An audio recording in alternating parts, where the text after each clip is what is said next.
Very nice.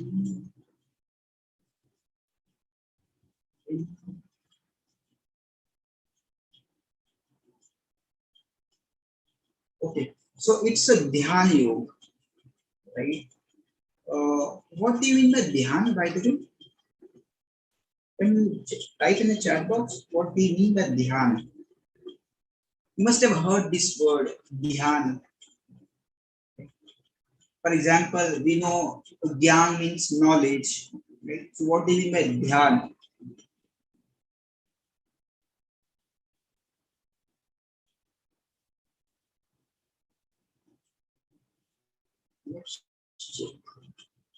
Okay, concentration, focus, super. Focusing on a particular object, focus, yeah, I mean, yeah, meditation, super.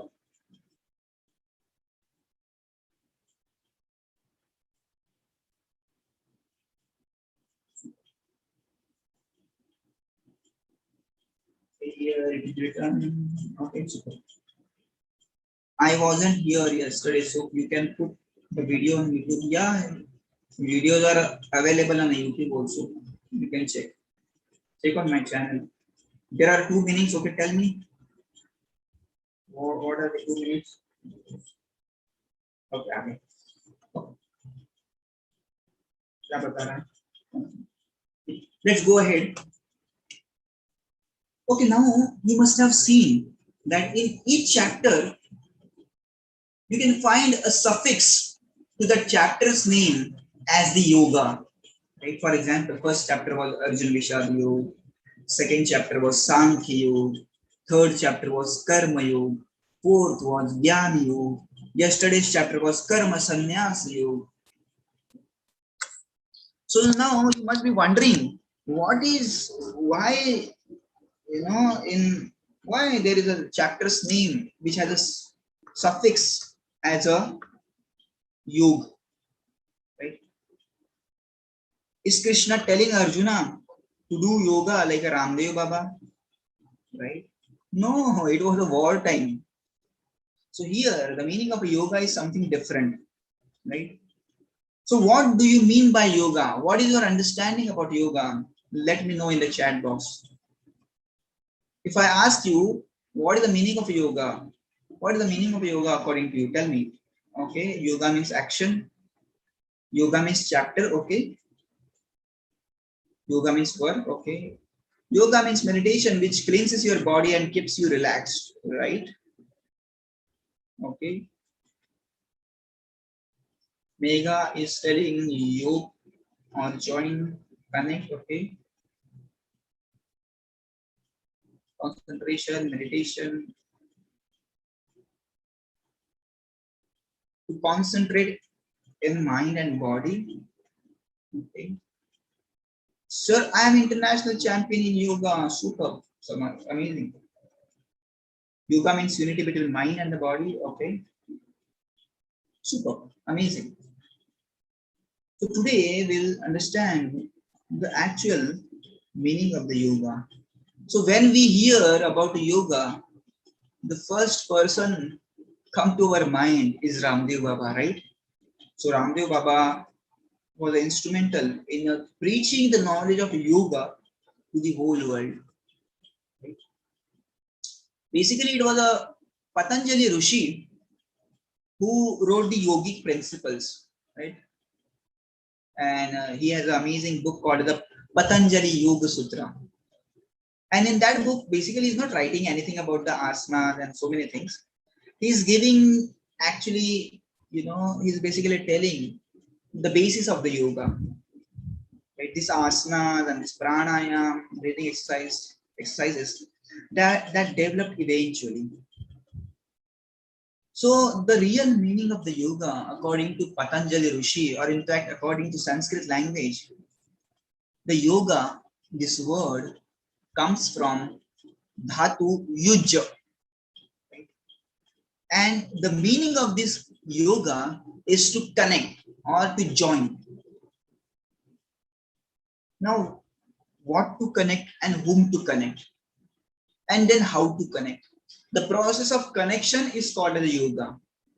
Right? Just like when we think about connection, when we think about joining, we remember Fevicol, isn't it? Fevicol के जोड़ है टूटेगा नहीं. And his picture you can see that Fevicol is such a powerful thing that you can connect two elephants together. Right? As they, their advertisers says that. So yoga means joining. But when we think of joining, there must be a two things, right? You cannot connect one thing. If I want to connect this earphones, then I must need a mobile or I must need a laptop. Otherwise, where should I connect that? So whenever there is a word comes connection, there has to be two things. So similarly, the real meaning of the yoga is connection of Atma with Paramatma. Right? Some boy was telling in the group that yoga means connection with our body to the mind. Yeah, that's also correct. Right? The connection between our body and the mind. That's also correct. But according to our sages and the Rishi Munis and our scriptures, the yoga means connection of soul with super soul. Connection of soul to the super soul. Now, who is super soul? Super soul is basically Krishna. Super soul stays in our heart with the soul. And how he stays, that we will study in the 13th chapter. Right? That we will study in the 13th chapter. So, connection. So basically, yoga is the process of connection with the super soul. So ultimate aim of the yoga is to get connected with Krishna. So if you are doing yoga, but you are not developing love for God, then your yoga has no value. Because meaning of the yoga is to get connected with the God. But rather than getting connected with the God, you are just using yoga to become a fit. Of course, that is also good objective. I'm not saying that you don't use yoga to remain fit, but that's not the ultimate objective of the yoga. The ultimate objective of the yoga is to get connected with the super soul. Right? So there are actually 8 steps in the yoga. There is a yoga ladder. In yoga ladder, there are 8 steps. So first step is a yama. Right? Yama means do's. So there are basically 5 yamas. You can check on the internet. Right? So these yamas are basically do's. Niyama means don't. Like a do's could be, I think, they are like a swadhyaya and tapasya and then brahmacharya and then astikya. I forgot the last one. So the meaning of the yama means do's. This thing you must do. The niyama means like a ahimsa. Then you should not steal, right? And then there are other things also. Like in the niyama also you can find 5 things. Niyama means don't. Just like when you go to doctor, doctor will tell you, you take this medicine, but with this medicine you have to do certain things and you have to avoid certain things, and then this medicine will be of the best use. Right? Otherwise, this medicine will not work. You have to follow the do's, you have to follow the don'ts. Right? So there are yamas and the niyamas. Right?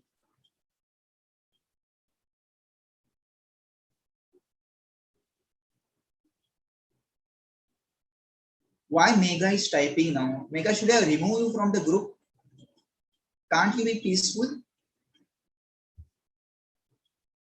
Now I had told on the first day only that you have to use the chat box when I am questioning something. And apart from that, you have to use this chat box for telling me, sharing some, that my voice is not reaching to you. Then you have to use that. Okay. So asana. Asana means physical postures.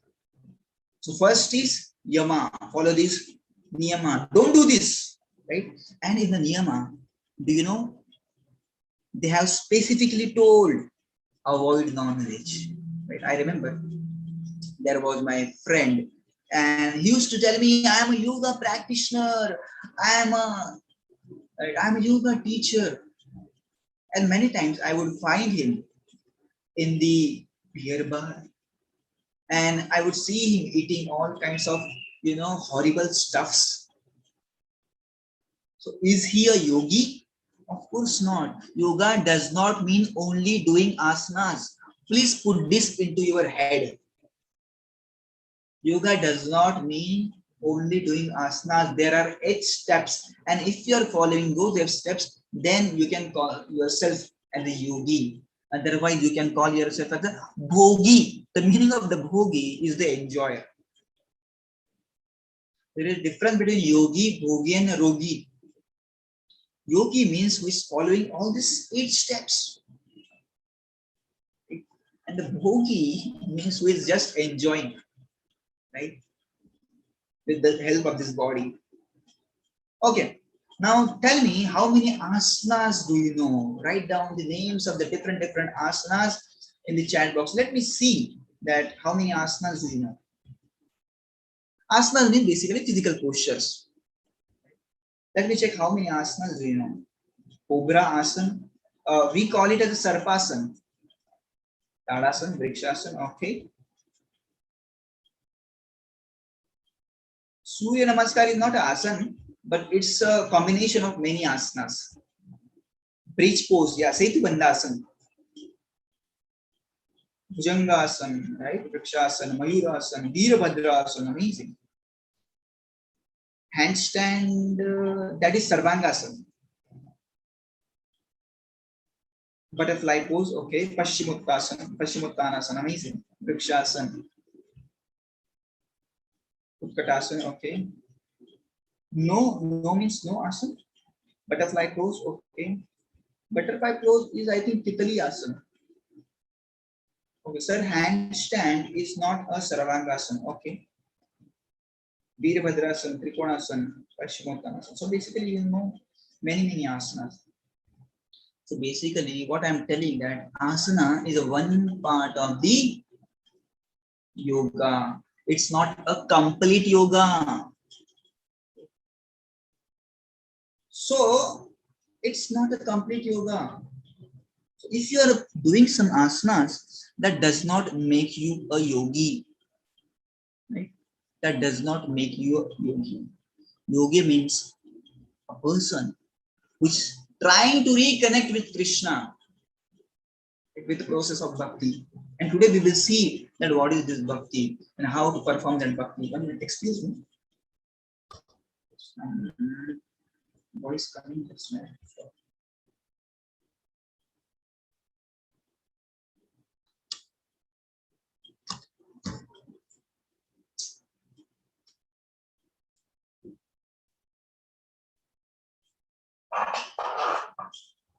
Okay.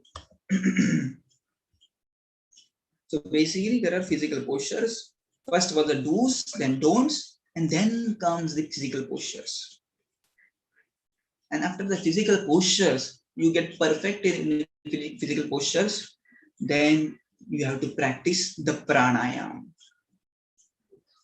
So physical postures basically they make our body fit, and it is said the pranayama that makes our internal body, that cure our internal body. So do you know different types of pranayams, the breathing exercises?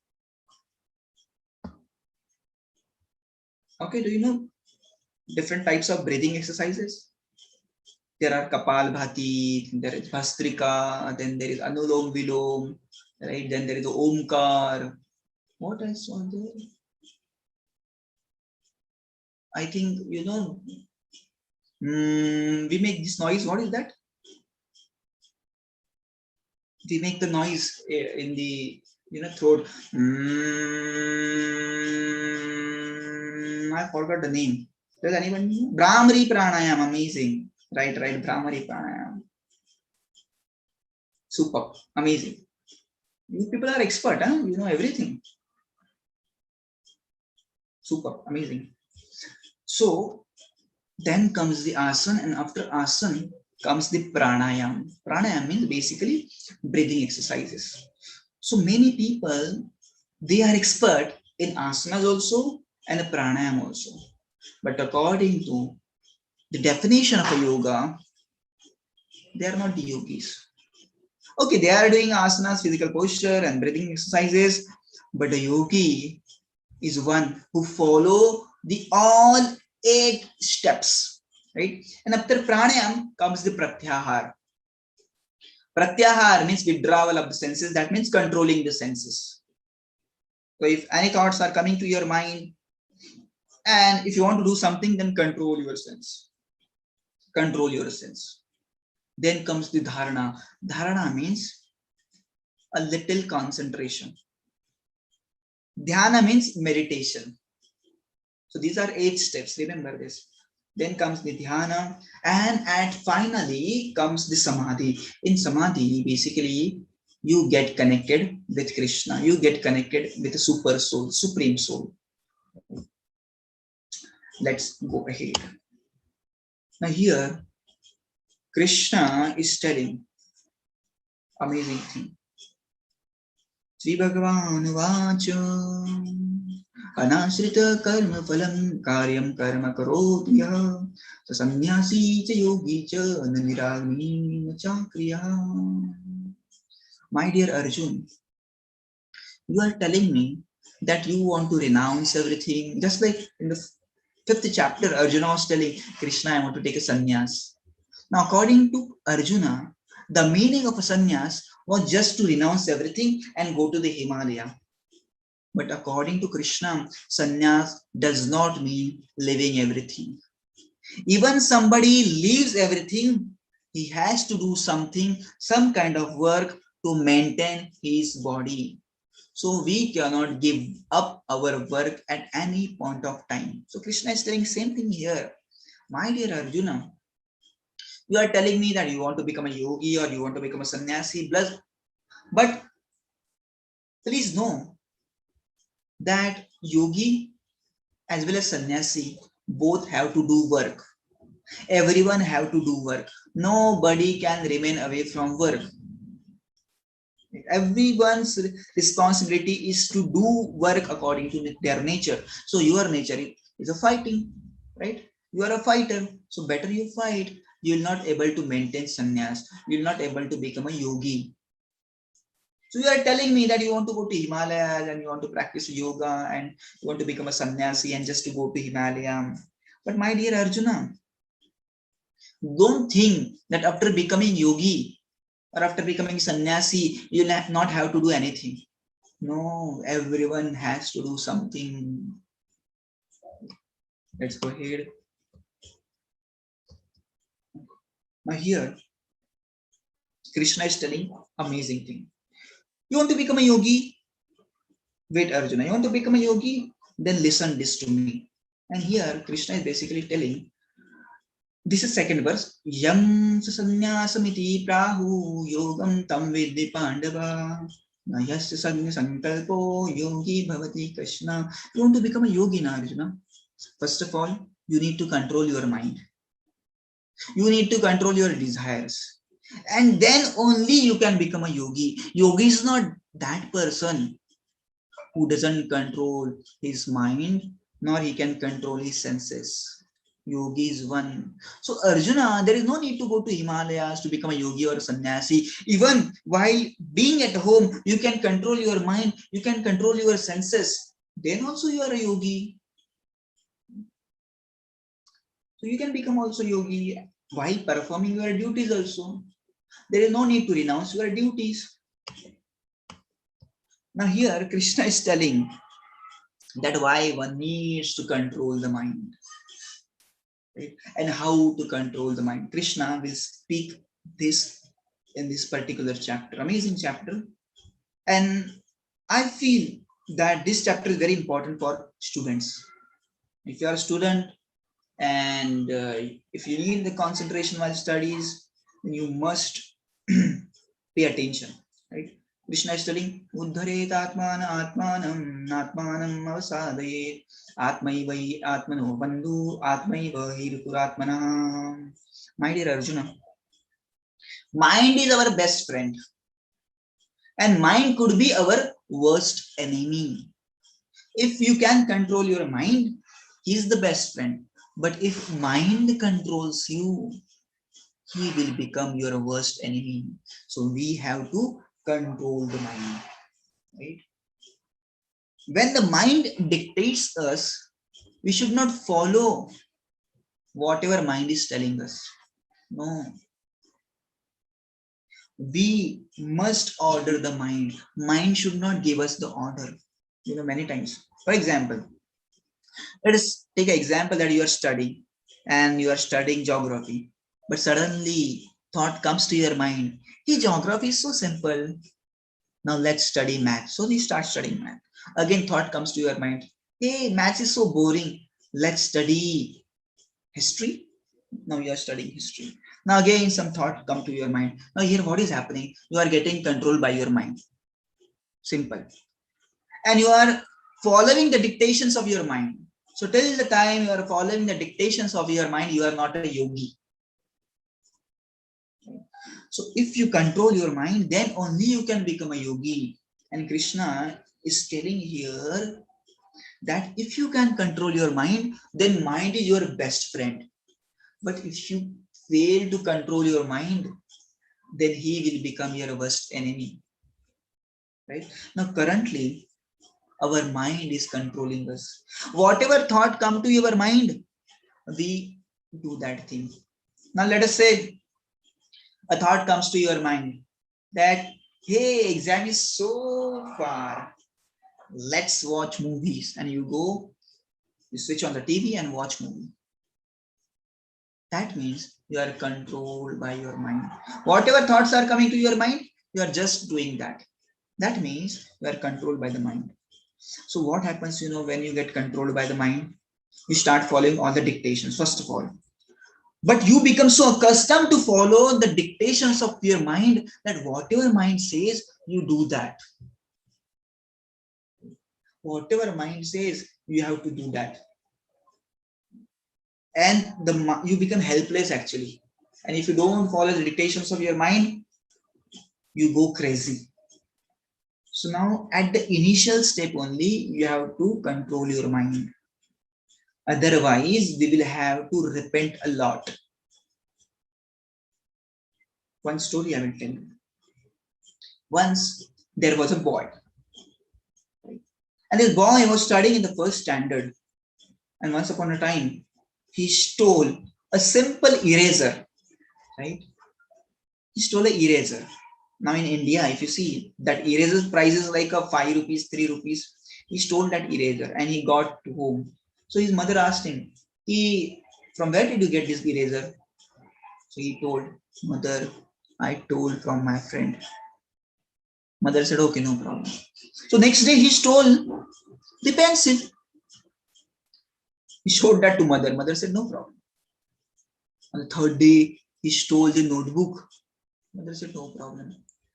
So what happened? He got accustomed, he got habitual in stealing something.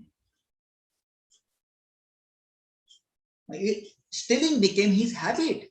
He started stealing every day.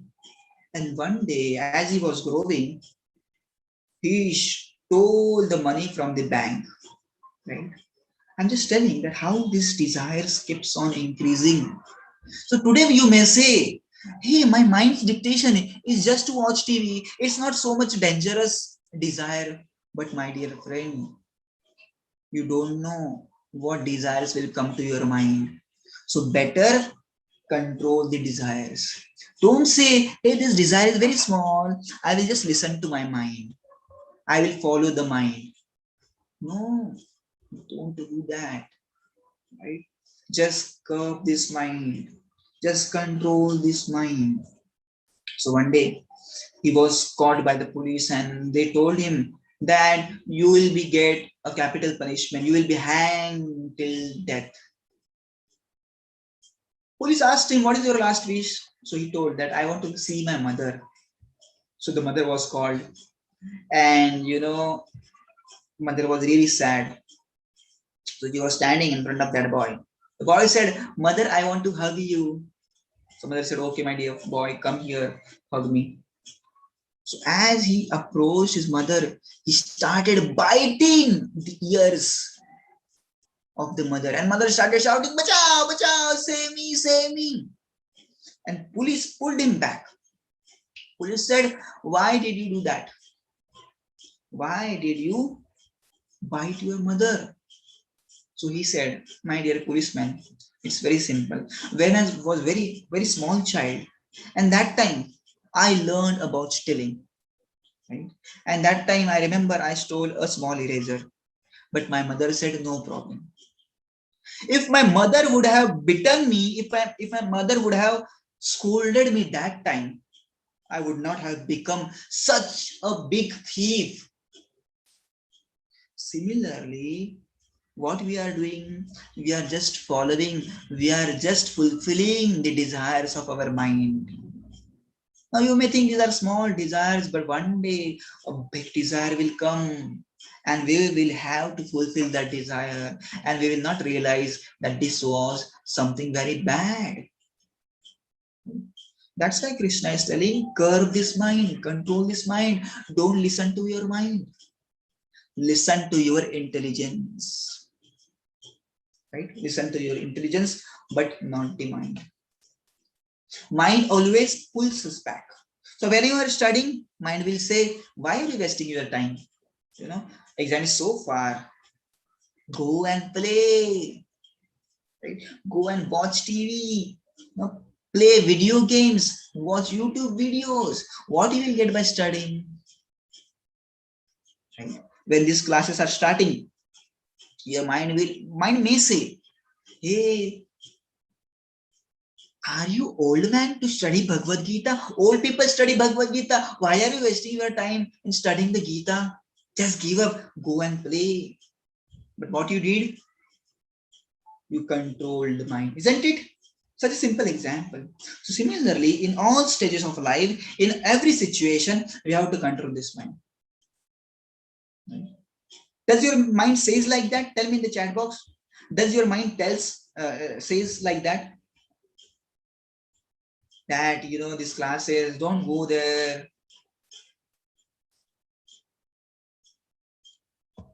Okay, super.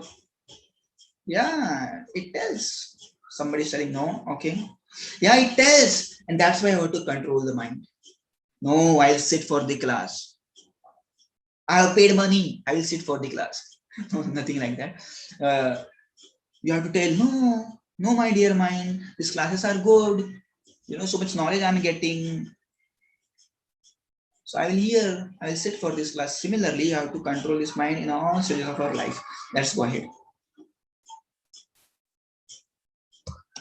Okay. I'll tell the story later. Okay. Now here, Krishna is telling how to control your mind now. So he is giving you the traditional process. And then he will explain the simple process also. So let's understand the traditional process, how people would control their mind previously. So Krishna is telling, Shucho Deshe Pradishtapya. So go to a place where there is no crowd. You go to secluded place. And then what you do? Pratishtapya, sit on the kusha grass. So kusha grass is a special grass. You can sit on that. So here you can see the sadhu is sitting on that grass. Stiram asana atmanah. Sit.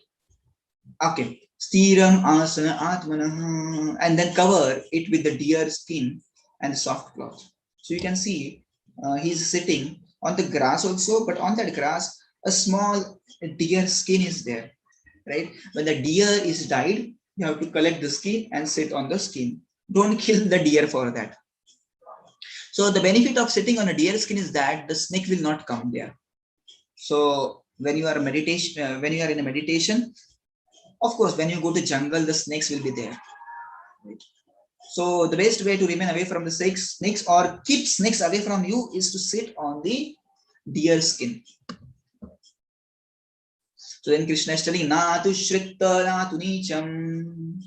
The sit should not be lower, or sit should not be higher. And then sit there very firmly. Don't get distracted. Don't get distracted by peacocks. Don't get distracted by deers. Don't get distracted by birds, various noises of birds. Just focus your mind. Control your mind. Purify your heart and senses. And then fix your mind on one point. And when you do that, you can control your mind. We have to practice this for many, many days. Now, it's not possible for us to go to jungle and find a deer skin. Right? Then what is happening? Samakaya shiro grivam, then set straight. Samakaya, kaya means body. Right? Shiro means head. Griva means neck. So you have to sit very, very straight. Like if you go to yoga classes and then they will say you, spine should be straight. Many times, how do we sit? Like this we sit. We are bent in the spine. But, if we want to practice a yoga, or in fact, if you want to study something, you have to sit straight. Because when you are straight, what is happening? Your concentration is good. Just practice this. Just practice this. You're easily able to control your mind. But when you are very like this, when you are in comfortable situation, you will not take any interest in any subject. And your mind will be flickering more and more. So that's why whenever you are studying or whenever you are meditating, sit straight. Spine should be straight. And that's why you see that whenever you go to yoga classes, the teacher will always say, spine should be straight. Because when our spine is straight, our mind and body, we can connect them with each other. Basically, you can control your mind. And what Krishna is telling, Dharayan achalam stira. He's telling, you should be sitting straight, sampreksha nasikagram. This is nasikagram. This is nasika, my nose, and agra is the tip of my nose. Sampreksha, you have to watch on the tip of the nose. Now, why we have to watch on the tip of the nose? Because if you close your eyes, you will go to sleep. Just imagine you have to do a meditation for 10 hours a day. And what you will do, as soon as you close your eyes, you will sleep. I remember in my college, when I was studying in engineering college, I had my one friend. That friend, he would sit on the first bench, but still he would sleep in front of the teacher. He would sit like this, and then slowly like this. He would sleep like that. Then teacher would come. My dear boy, get up, get up. So as soon as we close our eyes, we feel sleepy. And what Krishna is telling, don't close your eyes, watch at your tip of the nose. If we open our eyes, what will happen? We'll get distracted. Hey, he's doing this, he's doing that. Hey, tiger is there. Hey, peacocks are singing, peacocks are dancing. Let's go there. So we get distracted. Then what's the use of going to jungle for meditation? Better sit at the home. That's why Krishna is telling, don't close your eyes, don't open your eyes, watch at the tip of the nose. Right? Do this practice for many, many days and you will be able to control your mind. Prashantatma Vigtarvir Vamachari Pratisthita, control your senses. Mana Sayyama Chitto Yukta Asita Matpara. Then control your senses, control your mind, and slowly, slowly within your heart, try to see myself. Right? Paramatma is sitting in your heart. In your heart, you try to meditate on that Paramatma, and that is actually culmination of yoga that we call as samadhi. So immediately this will not happen. As soon as you close your eyes, many thoughts will come. Many thoughts will come. Right? The thought will come, "Arey, kal ka homework baki hai, tomorrow's homework is pending. Let's do homework. Hey, what my mother is cooking today." Right? Another thought will come, "Hey, you know that boy got good marks. He did not study ever, but still he got good marks." So many thoughts keeps coming to our mind. So immediately we will not able to see Paramatma, the super soul, the God who is sitting in your heart. Right? This is a gradual process. Slowly, slowly it happens. Slowly, slowly we'll have to see. You will control your mind, and then your heart will be purified. And after the purification of the heart, you're able to see Paramatma in your heart. Let's go ahead. Okay. Now here, Krishna is telling, who is a yogi? A yogi is a person who is in balance with everything, who is keeping a balance of everything. He's not eating too much, he's not eating too less. He's not sleeping too much, he's not sleeping too less. Yukta ahara viharasya. The meaning of a vihar is enjoyment. He's not enjoying too much or he's not enjoying too less. Basically, vihar means recreation, enjoyment. Yukta cheshtasya. Cheshtasya means work. He is not doing too much work or too less work. Yukta swapna. He is balancing his sleep. There are people, sometimes they sleep for 12 hours, 13 hours. You don't need sleep that much. 6 to 8 hours are sufficient. And when you do this, you can conquer the dukkha. With the power of a yoga, you can conquer the dukkha, the sadness, the miseries, or the material pains you're able to control. Okay. Now here, Krishna is speaking amazing verse.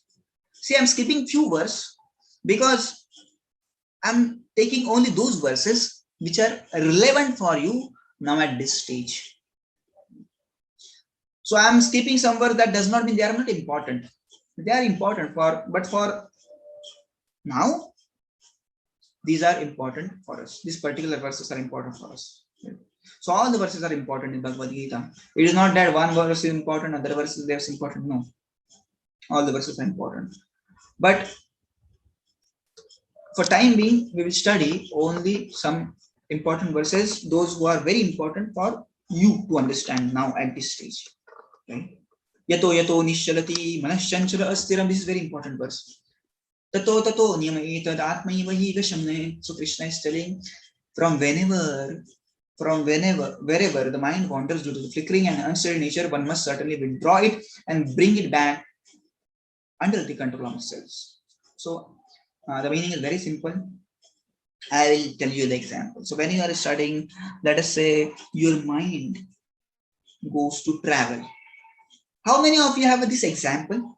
Whenever we are studying, the mind is just roaming here and there. How many of you have felt that?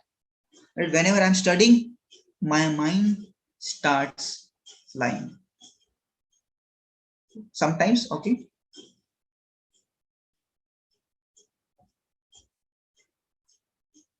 Okay. Sometimes it happens, right?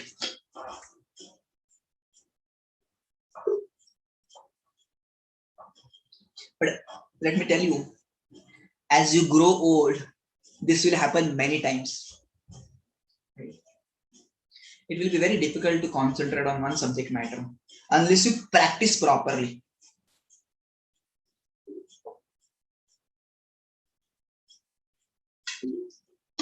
I'll tell you one example. I remember I was in the 9th class or 10th class, I don't remember exactly, but I was sitting in the class, right? And teacher was teaching something. I remember I was sitting on the first bench and teacher was teaching some math and I was sitting like this. And I don't know what exactly happened. My mind started roaming. I went to some other place, right, in the mind, right? And I was just thinking something else other than the subject matter, the maths. Actually, I was looking at the board. I was looking at the teacher. I was listening to the teacher, but I was not able to understand anything what teacher was telling me because my mind was not present there. My mind was roaming somewhere else. So after some time, a teacher came in front of me. I didn't realize that. The teacher came in front of me and she, started doing this. I couldn't realize that. I was just looking like this only. And teacher was doing like this. And all the kids in the school, in that particular class, they were watching at me. And they were laughing. But I could not realize. Why? Because my mind was absent. My eyes were open. My ears were open. But my mind was not present there. And that's why I could not understand what's happening in the class. My mind was roaming somewhere else. I was sitting like this. And then teacher asked one of the boy to shake myself. Right? So the boy was sitting, my friend, he just, shaked me.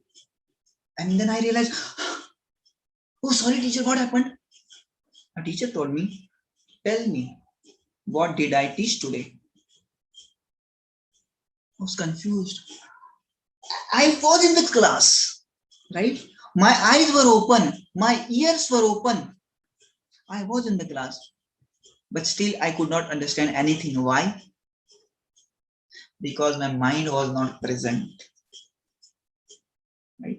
My mind was absent. My mind was roaming somewhere else. How many of you have gone through this situation? Tell me in the chat box. How many of you have gone through this situation? Many times, yes.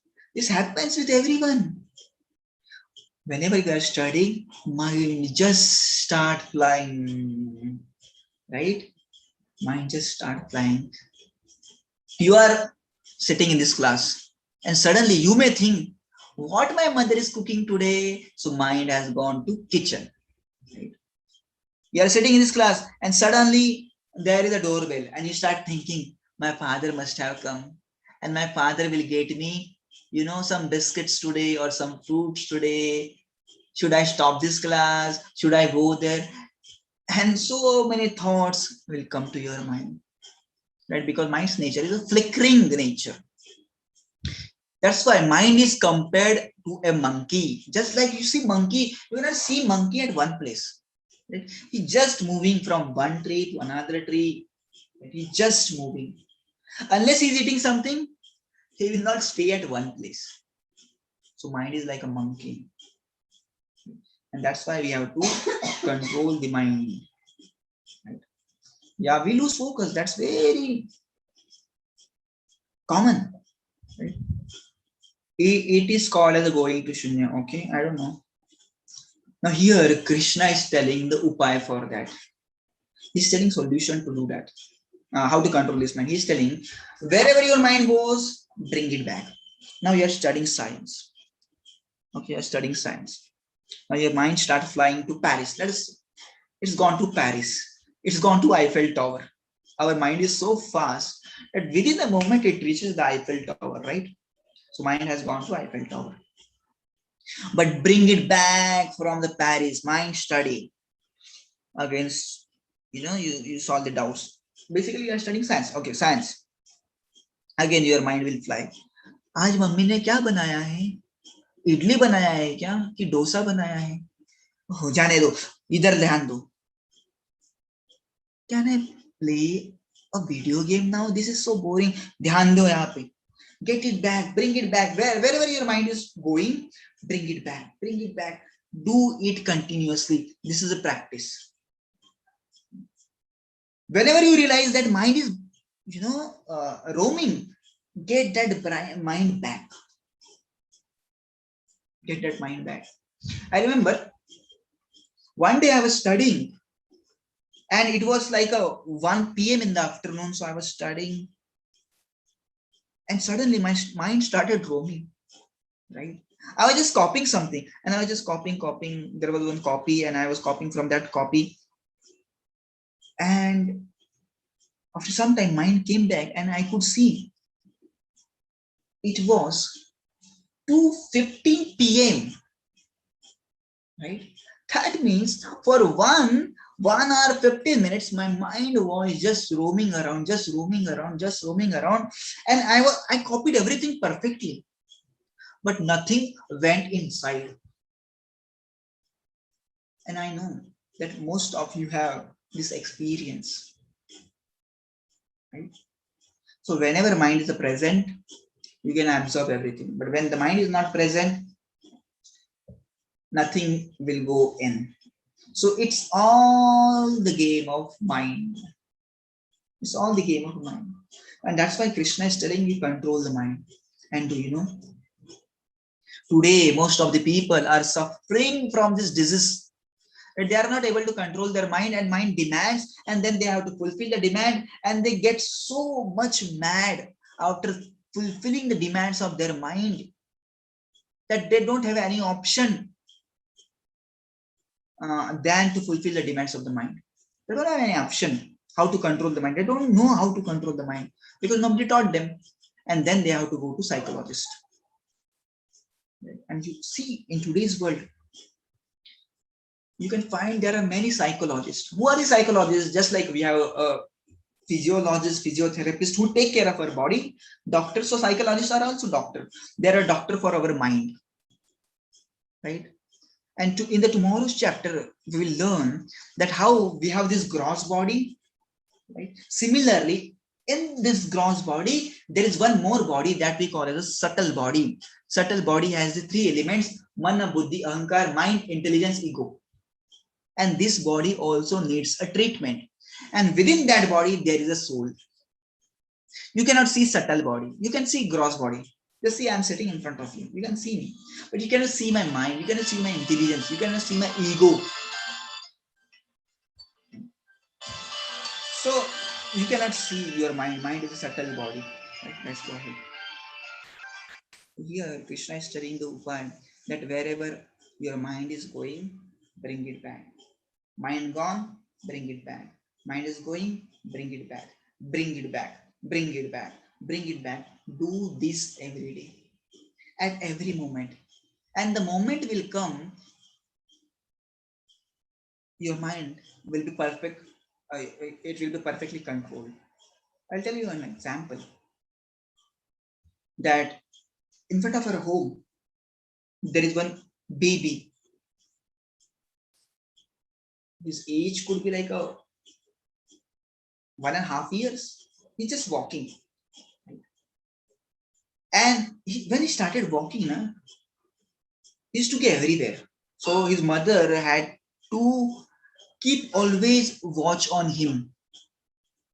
Once it so happened that mother was cooking inside, right? And this baby that came out of the home, and the baby stepped down the steps, and it went to the, I think some 6th or 7th floor.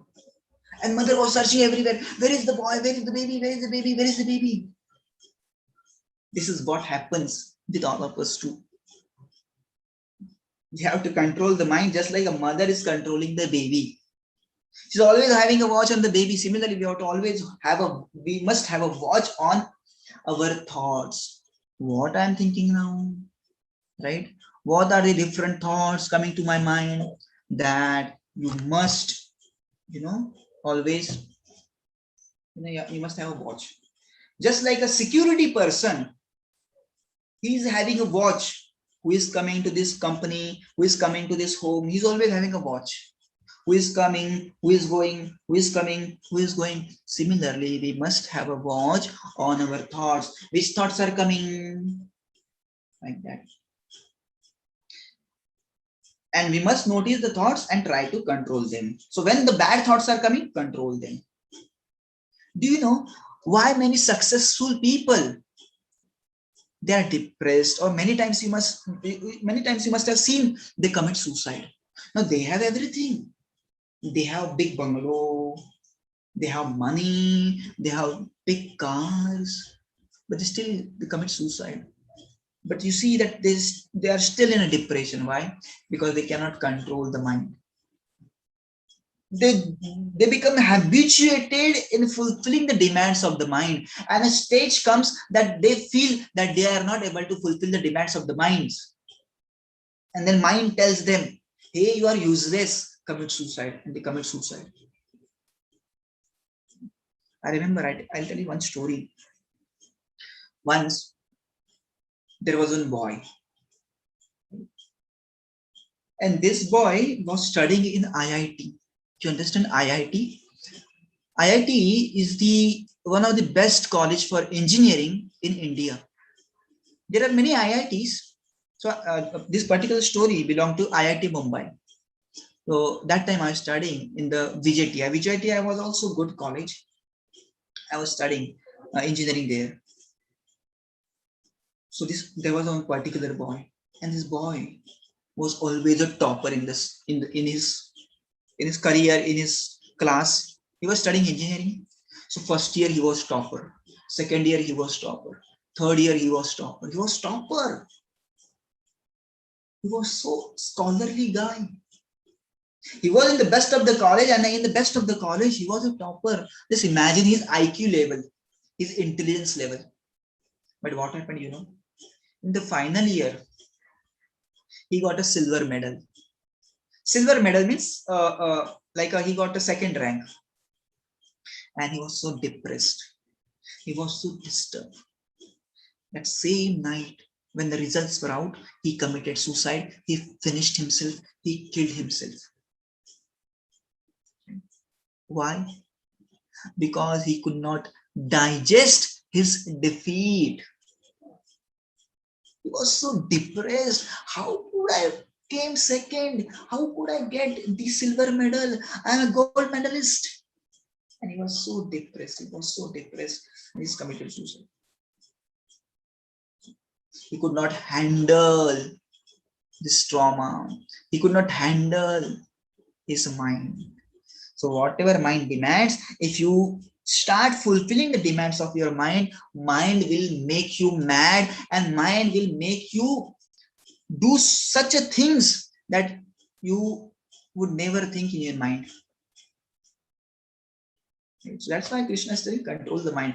One who controls the mind is the best of the friend. But if you cannot control your mind, gone. Mind will destroy you. Let's go ahead. I hope what I'm teaching you, you are getting these things. Interesting?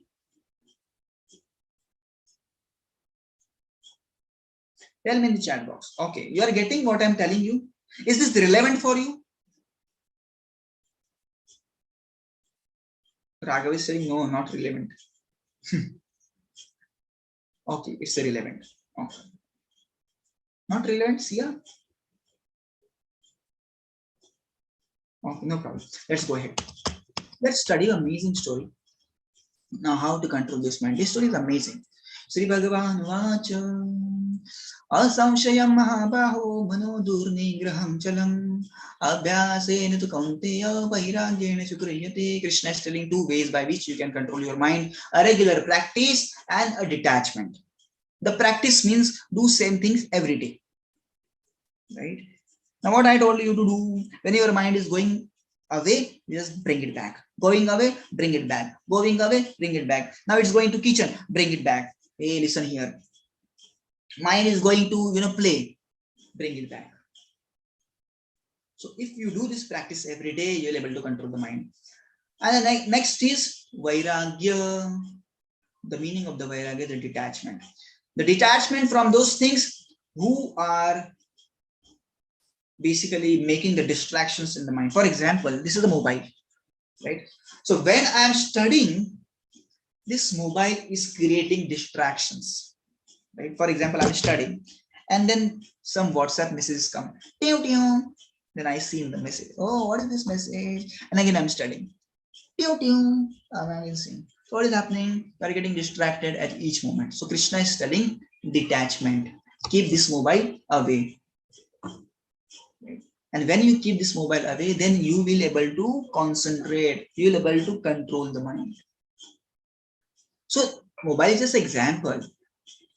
You can see which thing is distracting you from controlling the mind, and then you have to detach yourself from those things. Right? So you study one amazing story. Once there was a king, and this king had one goat, Bakri. Right? King announced, whoever will feed this goat fully, I will give him 1,000 gold coins. So next day, one man came. He said, my dear king, I will feed your goat fully. Right? King said, okay, take this goat. So that man took the goat to the jungle and he fed best of the grass to this goat. Since morning till evening, what this man was doing, he was just feeding this goat. He was just feeding this goat. And the goat's message is that is like, goat always like to eat. Whenever goat sees a green grass, goat will eat. Goat will not say, my stomach is full. Goat always love to eat. So now this man fed goat from the morning till evening. Lots and lots of kind of grasses, green grasses, this man fed to this goat. And in the night, that man got this goat to king and he told, my dear king, I fed your goat very nicely and her stomach is now full.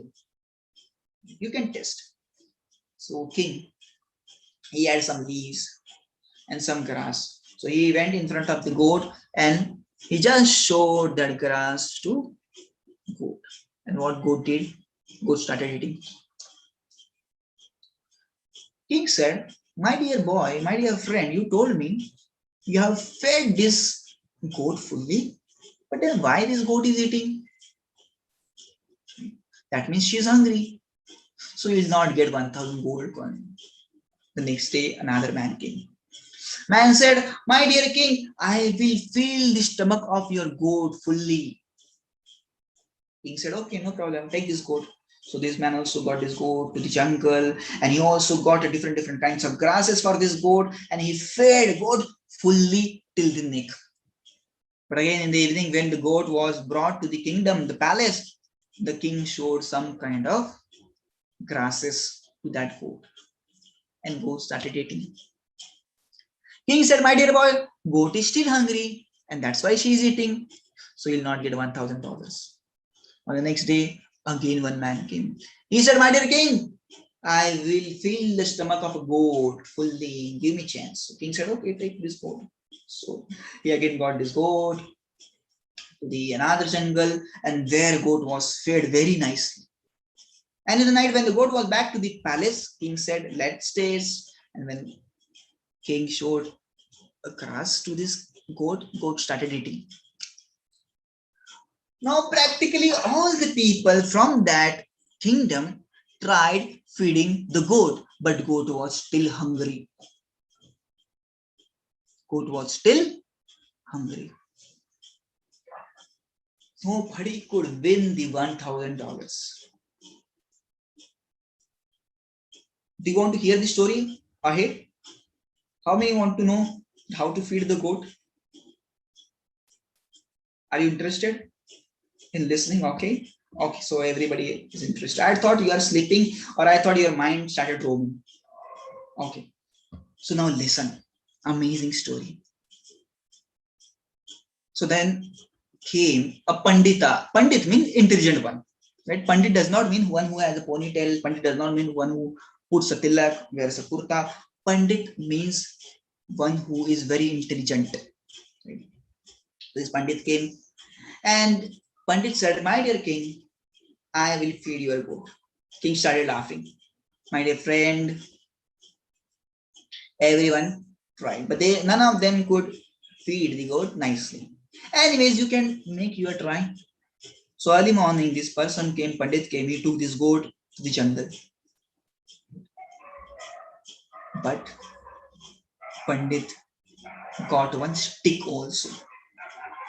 So whenever this goat would bend to eat some grass, Pandit would hit the goat with the stick. Let's back. And goat, ah! And then again, goat would go and eat. And as soon as she would bend down, the Pandit would take that stick and he would hit the goat. Sapak. And Pandit would say, meh. The goat would say, meh. Again, the goat would bend down. The Pandit would hit her sapak. Right? And this happened practically throughout the day. The goat could not eat a single grass. Right? The goat could not eat anything throughout the day. She was just eating the hitting of the stick. Whenever goat would bend down, the Pandit would hit her back. Meh! The goat would shout. Now goat learned the lesson. If I want to protect myself from the hitting of this Pandita, I should not eat anything. If I eat, this person beats me. So I will not eat. Today I will fast. Goat learned the lesson. So I denied. This Pandita got this goat to the king. King said, let's taste. Pandit said, my dear king, I fed goat very nicely. Did he feed the goat? No, he was just hitting the goat. He hit the goat throughout the day. He did not feed a single morsel, single grass to this goat. But he told the king, King, I have fed this goat nicely. You test in whichever way you want. You can test this. So as usual, king got some grass and he offered that grass. He showed that grass to goat. What did goat do? Goat just turned his face like this. Then king came near to goat and said, my dear goat, please eat this. This is your favorite grass. These are your favorite leaves. Goat did not look at the leaves or any kind of grass because goat understood the lesson. Whenever I try to eat, this person is standing behind me. He hits. Similarly, my dear boys, my dear friends, we have to train our mind like this.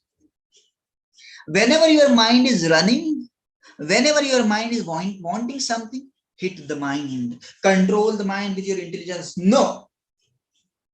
I want to eat pani puri. No. I want to eat pizza. No. I don't want to study. Yes, study now.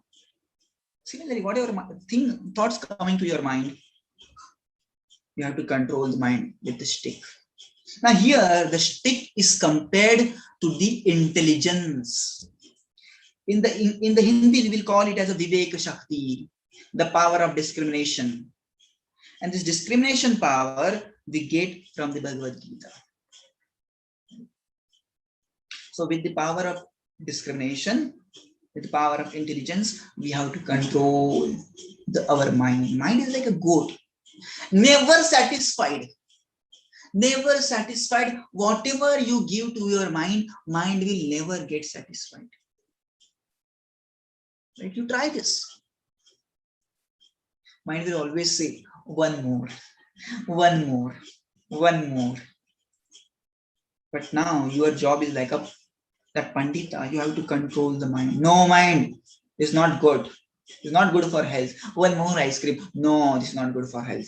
One is sufficient.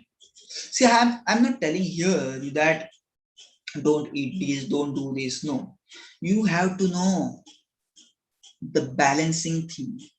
Because the yogi is the person who knows the perfect balance. Yukta ahara viharasya.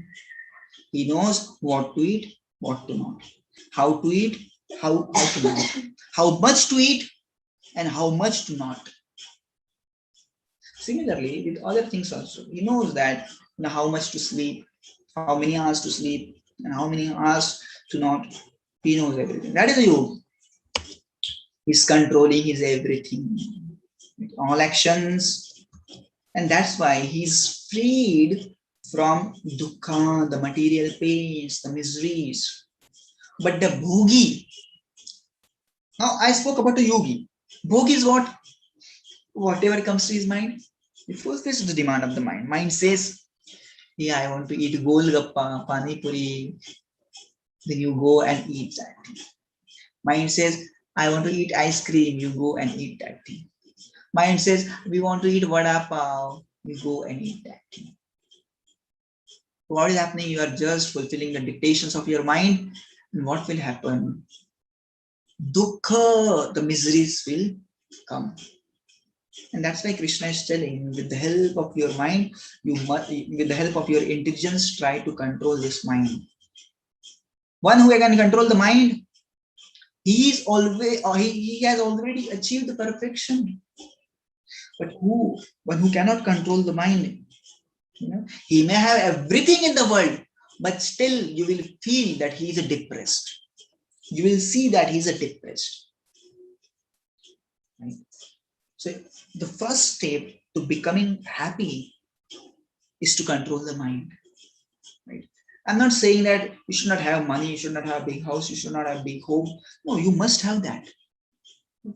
But simultaneously, you must know that how to control the mind, because if you don't control the mind, whatever you have, that will not please you, that will not give you happiness.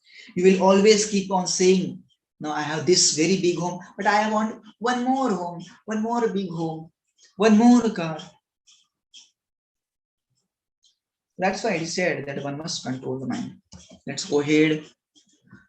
Here, Krishna is telling, Arjuna is telling, Chanchala hi manah Krishna pramadhi balavadrudam tasyaham nigraham manni vayori vasudushkaram. Krishna, my mind is very flickering. Chanchala means flickering. Pramadhi balavadrudam is very strong and very obstinate. Right?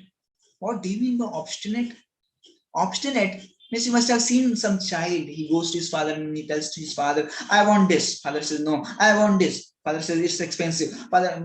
Child will say, no, I want this. I want this. I want this. I want this. I want this. I want this. That is obstination. Mind is like that. Mind keeps nagging. Hey, take iPhone. If you won't have iPhone, you'll not become happy. Mind will keep saying you that. He take iPhone. As if after getting iPhone, you will become happy. No. But mind proposes you that. But you must know how to deal with the mind. Just like a baby demands a knife from the mother. Baby says, mother, give me knife, give me a knife. Mother knows the baby will harm himself. Right? So mother will not give the knife. Mother will convince the baby, no baby, it's not for you. When you will grow up, then we will get one for you, but not now. Similarly, we also have to deal with this mind. We have to tell the mind, no, my dear mind, without iPhone, I can be happy with the Oppo also. No need for iPhone. You have to convince your mind like this, and then your mind will get control. And that's why that after this, Arjuna's question, just imagine Arjuna was so powerful man. He had Gandiva bow in his hands. This Gandiva bow is the bow by which he had defeated many, many warriors. But now he was so depressed. He was so much in sorrow. Why? Because he could not control the mind. So hardware is perfect, but there was a problem in the software. The software is like our mind. And the antivirus is the mantra. If you want to control our mind, the mantra is a must.